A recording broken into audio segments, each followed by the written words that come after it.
¿cómo están? Otra vez mostrándole algo para cocinar. Como vieron, me está gustando eso de hacer cosas sencillas, simples para el camping.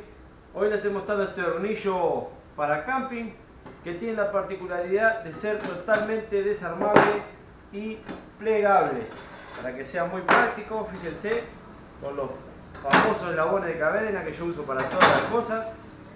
Se desarma totalmente, luego se puede armar fácilmente para llevarlo en una caja, en donde ustedes quieran, en la rejillita.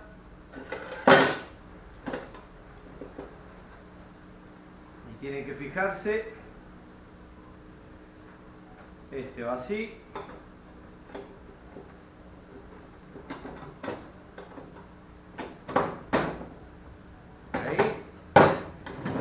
Ahí está, para calentar agua,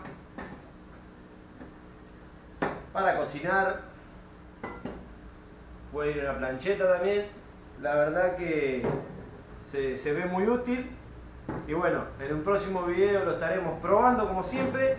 Les dejo el paso a paso, espero que les guste y nos vemos, amigos.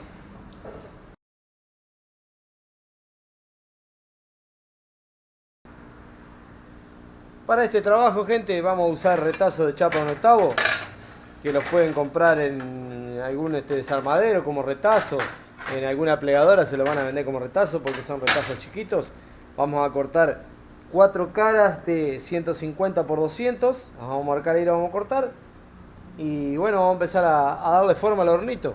Quería contarles esto, que el material lo pueden conseguir así en una desarmadero, porque estos retazos en las plegadoras ya no lo utilizan, se los pueden vender por peso, lo van a conseguir a buen precio.